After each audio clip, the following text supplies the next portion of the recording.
Buddhism के ऊपर आप चर्चा करते हैं, ये होना ही चाहिए था। बाबा साहेब अम्बेडकर ने बुद्धिज्म का जो प्रचार प्रसार करने के लिए जो ब्लूप्रिंट तैयार किया था, उसमें एक ये भी उन्होंने ऐड किया था कि भी एवरी संडे बुद्धिज्म का जो प्रचार प्रसार है हमारे बुद्ध विहारों से होना चाहिए, ऐसा है।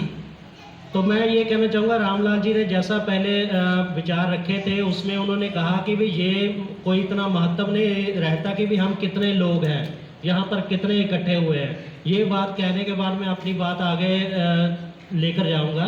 सो देखिए, ऐसा है कि अगर हम बुद्धिज़्म की बात करते हैं तो तथागत बुद्ध वो अकेले थे जब उनको धम्म का ज्ञान हुआ।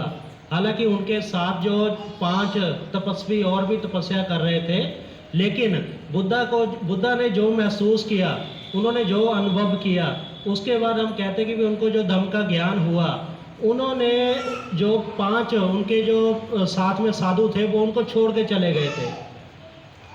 जब धम्म का ज्ञान हुआ तो बुद्धा को अकेले हुआ और उन्होंने अकेले ही धम्म का प्रचार प्रसार करने के लिए सोचा कि भी क्या किया जा सकता है। सो उन्होंने सबसे पहले जो उनसे नाराज़ होकर चले गए थे, जो उनको छोड़ के चले गए थे, उन्हीं की तरफ उन्होंने जाना शुरू किया कि भाई जो पहले मेरे से तर्क बतर्क कर रहे थे, जिन्होंने मुझे गलत कहा और गलत कहने के बाद मुझे छोड़ के चले गए हैं, तो क्यों ना पहले इनकी संतुष्टि करवाई जाए। तो सबसे पहले उन्होंने उन्हीं को पकड़ा, उन्हीं से बातचीत की, उन्हीं से विचार विमर्श किए, उन्हीं को उन्होंने बताया कि भी मैंने ये अनुभव किया है, आप बताइए क्या है। ये मुझे लग रहा है कि ये इस कार्य पे, इस रास्ते पे ऊपर अगर हम चलेंगे तो इससे मानवता का भला होगा, मानवता का काफ़ी उद्धार होगा। सो वो 5 भी उनसे सहमत हुए। पहले बुद्धा एक थे, फिर 5 हो गए, 5 साथ में आ गए, 6 हो गए, फिर अलग अलग दिशाओं में उनको भेज दिया गया। जिन दिशाओं में गए उन दिशाओं में भी कोई बुद्धिस्ट नहीं था, उन दिशाओं में भी नहीं था, उन दिशाओं में भी वो अकेले अकेले गए।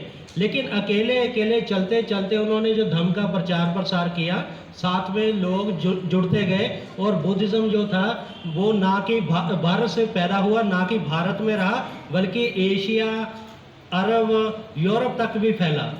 आज दुनिया के कई देशों में बुद्धिज़्म फैल चुका है।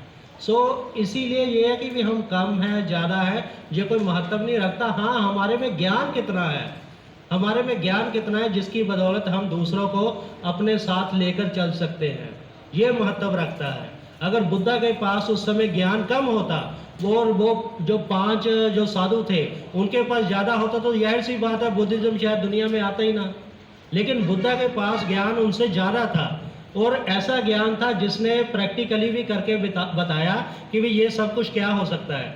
बाबा साहेब अम्बेडकर लिखते हैं, कहते हैं कि भी बुद्धिज़्म हालांकि बतौर एक धार्मिक क्रांति पैदा हुआ, लेकिन ये धार्मिक के साथ साथ सामाजिक आर्थिक भी बना।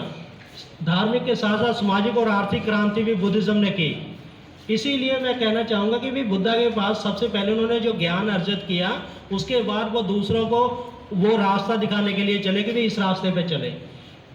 सबसे बड़ी बात यही है कि भी हमें भी यही कुछ करना चाहिए कि भी पहले जैसे आप सभी साथी इकट्ठे होते हैं, विचार चर्चा करते हैं, ज्ञान इकट्ठा करने का यही एक माध्यम है। इसी से विचार चर्चा होती है, कुछ मन में शंकाएं होती है, दूर होती है, उसके बाद हम आपस में विचार चर्चा करते हैं, ये विषय है, इसको हमने आगे लेकर जाना है, इससे लोग साथ में जुड़ेंगे, उनका कल्याण होगा। तो ये सारा सिलसिला है, ऐसा चलना अच्छी बात है। बाबा साहेब अम्बेडकर ने जब बुद्धिज़्म अपनाने के बाद उन्होंने अगर आप बाबा साहेब अम्बेडकर के राइटिंग और स्पीचेस पढ़ें तो 17 नंबर वॉल्यूम के 3रे पार्ट में उन्होंने लिखा है, बर्मा की सासना सोसाइटी को एक लेटर लिखी है, वो ब्लूप्रिंट के नाम से वहाँ पे प्रिंट हुई है। उसमें उन्होंने क्या कहा है कि भी बुद्धिज़्म का प्रचार प्रसार कैसे होना चाहिए। उन्होंने कहा कि भी हमें यानी कि 40 साल से जो कम उम्र के हैं नौजवान, उनको लिया जाना चाहिए, चाहे वो लड़के हों या लड़कियां हों, उनको लिया जाना चाहिए और उनको धम्म का ज्ञान देना चाहिए, ना कि सिर्फ बुद्धिज़्म का बल्कि दूसरे धर्मों का भी उनको ज्ञान दिया जाए, पढ़ाया जाए। कारण ये है कि अगर सिर्फ हम बुद्धिज़्म के ऊपर केंद्रित रहते हैं, हमें बुद्धिज़्म का ज्ञान होता है, दूसरे धर्मों में क्या क्या बुराइयां हैं, क्या क्या यानी कि कमियां हैं, अगर हमें वो मालूम नहीं होगा तो हम कैसे बता पाएंगे दूसरों को।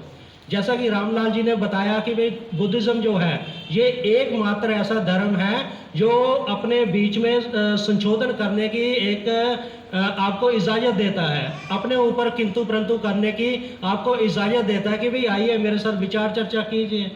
बुद्धिज़्म ही एकमात्र ऐसा धर्म है, इसके अलावा दुनिया के किसी धर्म के ऊपर हम किंतु परंतु नहीं कर सकते।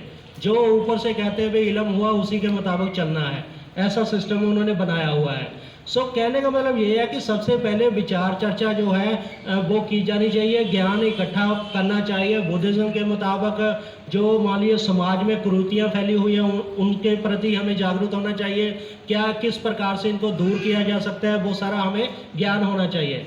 अगर हम बात करें बुद्धिज़्म को समझने की, हालांकि उसके बहुत बड़े बड़े ग्रंथ भरे पड़े हुए हैं, लेकिन सरलता से अगर हमने बुद्धिज़्म को समझना है तो बाबा साहब अम्बेडकर कहते हैं कि भाई बुद्धिज़्म को समझने के लिए मेरी 3 पुस्तकें हैं, जिसमें उन्होंने कहा है कि एक है बुद्ध और उनका धम्म, जिसका आप एवरी संडे यहाँ पे विचार चर्चा उनके ऊपर करते ही हैं। उसके अलावा उन्होंने जिक्र किया है प्राचीन भारत में क्रांति और प्रतिक्रांति, और इस तीसरी जो पुस्तक है उन्होंने लिखी है बुद्ध या कार्ल मार्क्स। ये उन्होंने 3 किताबों का जिक्र किया है।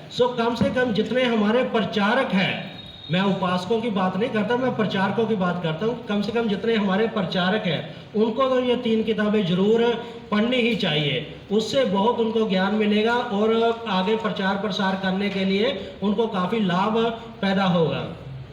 अब मैं बात करता हूं जैसे 14 अक्टूबर की, 1 आध मिनट लेकर मैं अपनी बात को समाप्त कर दूंगा। 14 अक्टूबर 1956 को बाबा साहब ने बौद्ध धर्म अपनाया। उससे पहले उन्होंने प्रेस कॉन्फ्रेंस की थी, तो प्रेस कॉन्फ्रेंस में वो क्या बताते कि भी मैं बुद्धिज़्म को क्यों पसंद करता हूँ, मैं बुद्धिज़्म को क्यों प्राथमिकता देता हूँ। तो उसमें उन्होंने कहा कि भी इसमें 3 बातें जो है वो एक ही स्थान पर मिल जाती है जो किसी दूसरे धर्म